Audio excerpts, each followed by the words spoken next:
Hi guys, this is Bix Weir from the Jeep, part two.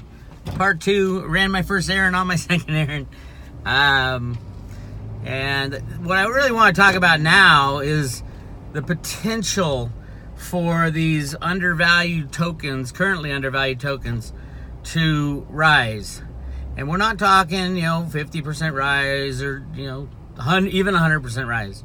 We're talking about rising to a substantially higher fair market value, substantial moves as far as wealth generation, and moves like we're seeing in Ethereum. Ethereum, amazing idea, amazing technology.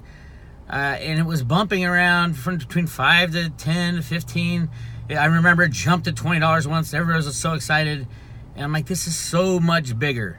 This is so much bigger than what it is being valued at. And, people would freak out because Ethereum went from 25 bucks down to $5, and people freaked out. And then all of a sudden there was a bigger understanding. More people got involved, and people were no longer willing to sell their Ethereum for 5, 10, 20 bucks, $50, even $100. And so Ethereum ran up to $300, $400, $500 and then pulled back. That's the kind of move we're about to see in some of these tokens. And that's why, you're put up with all the volatility crap, is because I think many of these tokens are massively undervalued as far as their value in the future. What are they going to do in the future? Most of the tokens don't even have a product. They haven't even come to market. So what will a different type of universe, a different type of system, a different type of monetary complex look like in the future? And how will the company and the token that they issued be seen? I just listened to an interview by Kyle Bass, multi-zillionaire investor, and he said there's over $100 trillion on the sidelines ready to be invested. 100 trillion. The market cap of all Bitcoin and all the cryptocurrencies is somewhere around 150 billion. So is it a bubble that the cryptos are in, or is a bubble in the amount of cash available to be invested? I would say hands down that's a no-brainer. It's the amount of cash available to be invested. Because with Bitcoin you're looking at 0.15% of total cash is the market value of the cryptos. And that's ridiculous. If you call that a bubble, you've been smoking too much hopium. Hopium on the gold and silver side if you guys hate cryptos. You gotta wake up to this. Yes, some of that money is gonna flow into gold and silver naturally. There will always be demand for gold and silver for various reasons. But as far as money and use as money, I watched a debate about cryptos versus gold, and it was Max Kaiser and what was his name? You guys know who it is. I forgot his name. That's how it's been so long since I listened to him. And he's like, oh no, gold is money, and crypto gave no real reason why crypto wouldn't be useful. The use case when looking at a currency as a means of exchange between gold, silver, and the cryptos is a hands down winner, that the cryptos are much more useful than coins.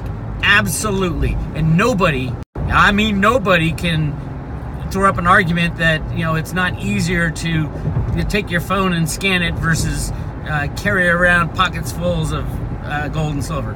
That's a no-brainer, because you want to buy something, you're in California, want to buy something from New York. Are you going to use an ounce of gold or an ounce of silver? No. And yeah, you can use the gold money credit card. But why? Why not just use Bitcoin or Litecoin or one of these new technologies that is much more safe, no third party at all? And with the gold money credit card, you're absolutely relying on the third party storage. You're relying on every single person within gold money staying in business. You're relying on the security guards not running off with the gold. There's so much risk as far as whether or not you control, because it's out of your hands. It's that third party problem. Whenever there's a third party, it's another layer of risk that you don't want to hold. You don't want to have another layer of risk. So anyway, the conversation went towards, what's more useful, and it's obvious. It is obvious that cryptos are more useful as a form of money, as a means of exchange. The other stuff might take a little while to get your head around. Cal Bass did a great job, and Peter Schiff was the guy. So it's Peter Schiff and Max Keiser, and they only gave him like 15 minutes, so there was no time to real debate. But Peter Schiff has no clue what Bitcoin is. He kept saying, "Oh, the smartest people in the world think, agree with me that cryptos are a Ponzi scheme, a scam." Well, the smartest people in the world would have figured out long ago that there's something more to the cryptos than what the smartest people in the world think.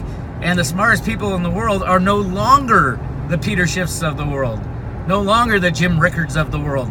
The smartest people in the world are on the crypto side, and they, especially those people like myself, for example. I'm not one of the smartest people in the world, but I was smart enough to examine my philosophy on silver and gold, my position of why I like silver and gold so much, and then overlay the crypto world on top of it to say, oh my God, this is just as good, if not better, at solving the problem of unbacked fiat money controlled by these criminal governments, criminal banks, criminals within the background, the military industrial complex. The cryptos solve that problem for the most part. And gold and silver, no matter how much you like them, never solve the problem. And there was never a viable solution to the problem of transferring to a gold and silver standard. Sorry, I'm looking under my camera to see the light. But that was the big problem with gold and silver. It couldn't win because a gold and silver standard implementation was almost impossible. Because when the old system breaks down, the trust is gone. And without trust, you can't trust anybody to hold your gold and silver. It makes it extremely difficult to go to a gold and silver standard. You'd have to trust your government and your banks once again. With the cryptos, you don't have to trust anybody but yourself. And yes, you can hold the cryptos in your own possession.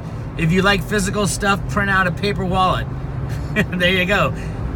I love it when people say, I can't hold the cryptocurrencies. I can hold gold and silver. I can hold cryptocurrencies, absolutely, on a paper wallet. And I can hold it in my head if I wanted to.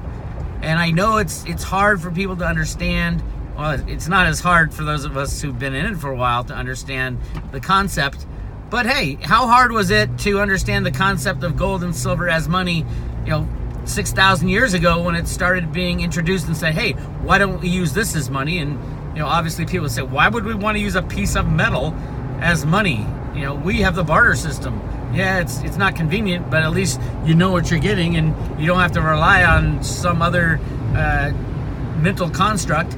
Well, that mental construct was adapted over 6,000 years, and now it's going away. Hate to say it, there's been a lot of manipulation in that world, absolutely. Do I still love gold and silver? Yes, to a point. I love silver for its industrial purposes, and the new high-tech future is going to be a monster, and the fact that silver's price has been suppressed for 150 years, and there's very little silver left. Whereas gold, there's a lot of gold. So much more gold than they're telling you. It's not 180,000 tons. It's not 2 swimming pools. It's a small lake of gold. It is millions of tons of gold that is out there. You can argue all you want. All you gotta do is read Peggy and Sterling Seagrave's book, Gold Warriors, and that gives you the first hints. And then read my information on the gold in the Grand Canyon. Read the Karen Lee Bixman article on the gold at Chocolate Mountain, where she quotes senators and quotes the head of the mining association saying this was the biggest heist in the world. The largest gold mine ever found was covered up in the 1990s and closed into a military base in Chocolate Mountain, California. And if you don't want to believe that stuff, then you can stay with Peter Schiff and believe that the world we're going to be flying around on spaceships and carrying gold and silver in our pockets as we walk down the Milky Way, going from planet to planet, paying with gold and silver because it's universally accepted form of money. That's bull crapola. Anyway. that's a little rant for you. But as far as back to the original question of which cryptos are going to see the 100 times, 200 times the current value, I think definitely Veritasium. Veritasium's sitting at $60. I think its high is in the 300s. And remember, these companies have not even released their products. Reggie is going up against the biggest banks in the world. It's the new Goldman Sachs, JP Morgan, completely replaced their paradigm.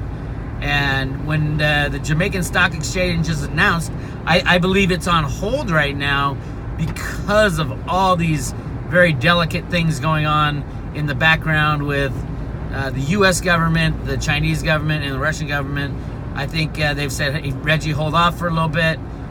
Or, they told the stock exchange, hold off for a little bit. I don't know if Reggie's in on those conversations, but the Jamaican Stock Exchange, it's gonna happen. We just gotta time it right. Trump's got all these plans to release all this information. October 20th is the deadline for him to close up the JFK assassination documents. If he does that, if he makes those so that humanity can't see him, I think Trump has gone to the dark side. But if he releases these documents, it opens up. It's all happening at the same time. A big old can of worms.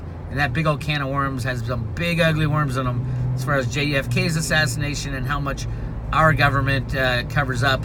And that, I do think there will be new investigations into all these false flags, including 9/11, including Sandy Hook, including Las Vegas, everything. But as back to the original, I think who's going to take the big moonshots? I think Veritasium is going to be the big one everybody will talk about, and then everybody will base the Veritasium moves, the moves in other cryptos and tokens as, hey, these can go up as much as Veritasium, that type of thing. And there are a lot of them that can do all right, but Veritasium, I think, is the most undervalued because it's replacing the Goldman Sachs's, the JP Morgans, the criminal corrupt system. It can replace the COMEX. It could free silver and gold.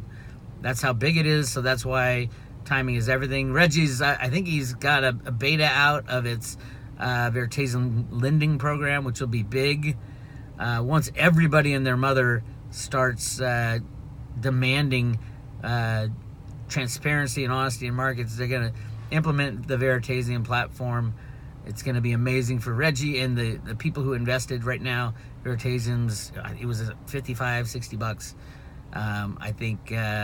I believe Cliff's data is correct that Veritasium will eclipse the price of Bitcoin, both in market cap and in dollar terms.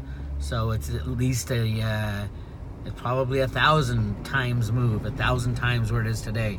So would you sit through a little volatility in order to, in a year from now, be sitting with 1,000 times your investment in Veritasium? I would. I am. And that goes for quite a few others as well. Anyway, that's your update.